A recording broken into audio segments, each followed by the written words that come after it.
ഭൂട്ടാൻ വാഹനക്കടത്ത് കേസിൽ താരങ്ങൾ ഉൾപ്പെടെയുള്ളവരെ ചോദ്യം ചെയ്യാനുള്ള നടപടികൾ തുടങ്ങി എൻഫോഴ്സ്മെന്റ് ഡയറക്ടറേറ്റ്. നടൻ അമിത് ചക്കാലക്കലടക്കം നിരവധി പേർക്ക് ഇഡി നോട്ടീസ് നൽകിയിട്ടുണ്ട്. ദുൽഖറിന് ഉടൻ നോട്ടീസ് നൽകും.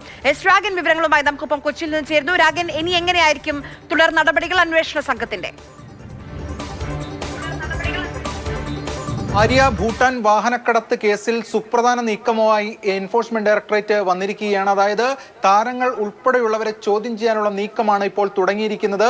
ഇതിൽ നടൻ അമിത് ചക്കാലക്കലിനടക്കം ഇഡി നോട്ടീസ് കൈമാറിയിരിക്കുകയാണ്. നിരവധി പേർക്ക് ഇഡി നോട്ടീസ് കൊടുത്തിട്ടുണ്ട്. ഇതിൽ ദുൽഖർ സൽമാന് ഉടൻ നോട്ടീസ് കൈമാറും എന്നതാണ് ഇപ്പോൾ ലഭിക്കുന്ന വിവരങ്ങൾ.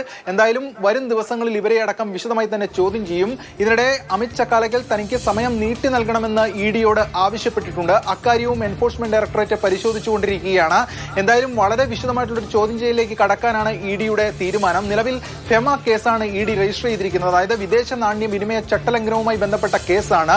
ഇതിൽ PMLA ഉൾപ്പെടെ അട്രാക്ട് ചെയ്യുമെന്ന വിലയിരുത്തൽ എൻഫോഴ്സ്മെന്റ് ഡയറക്ടറേറ്റിനുണ്ട്. അപ്പോൾ ഈ ആദ്യഘട്ടത്തിലെ ചോദ്യം ചെയ്യലിന് ശേഷമായിരിക്കും തുടർ നടപടികളിലേക്ക് ഇഡി കടക്കുക. എന്തായാലും ഈ വാഹനം കൈമാറ്റം, അതുമായി ബന്ധപ്പെട്ട പണമിടപാടുകൾ ഉൾപ്പെടെയുള്ളവയാണ് വിശദമായി തന്നെ പരിശോധിക്കുന്നത്.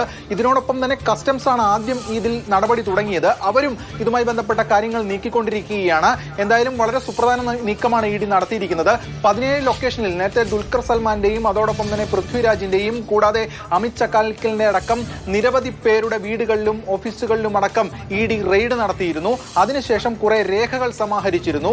അന്നേ ദിവസം ഈ താരങ്ങൾ ഉൾപ്പെടെയുള്ളവരെ ഇഡി ചോദ്യം ചെയ്യുകയും, അതായത് വിളിച്ചു വരുത്തിയുള്ള വിശദീകരണവും മറ്റു കാര്യങ്ങളും ഒക്കെ എടുത്തിരുന്നു. അതിന് പിന്നാലെയാണ് ഇപ്പോൾ ഇത്തരത്തിൽ വിളിച്ചു വരുത്തി ഇഡി ഓഫീസിലേക്ക് വിളിച്ചു വരുത്തിയുള്ള ചോദ്യം ചെയ്യലിലേക്ക് ഇഡി കടക്കുന്നത്. എന്തായാലും സുപ്രധാന നീക്കം ഇപ്പോൾ തുടങ്ങിയിരിക്കുന്നത്. വരും ദിവസങ്ങളിൽ ഈ താരങ്ങളെ അടക്കം വിളിപ്പിക്കും, നോട്ടീസ് നൽകും. എന്തായാലും ഈ കേസുമായി ബന്ധപ്പെട്ട കൂടുതൽ കാര്യങ്ങൾ പരിശോധിക്കുകയാണ് എൻഫോഴ്സ്മെന്റ് ഡയറക്ടറേറ്റ്. ഒപ്പം കസ്റ്റംസും ഇതുമായി ബന്ധപ്പെട്ട കാര്യങ്ങൾ നീക്കുന്നു. നേരത്തെ കോയമ്പത്തൂർ സംഘമാണ് ഒരു സംഘം ഈ വാഹനക്കടത്തിന് പിന്നിലെന്ന് ഇഡിക്ക് വ്യക്തമായിരുന്നു. അവരുടെ സ്റ്റേറ്റ്മെന്റും ഇഡി രേഖപ്പെടുത്തുകയുണ്ടായി. കസ്റ്റംസും വന്ന് ഈ സ്റ്റേറ്റ്മെന്റ് രേഖപ്പെടുത്തിയിരുന്നു. എന്തായാലും ഇത്തരത്തിലുള്ള വിശദമായ അന്വേഷണത്തിലേക്ക് ഈ കേസ് പോകുന്നു എന്നതാണ് ഏറ്റവും പ്രധാനപ്പെട്ട കാര്യം.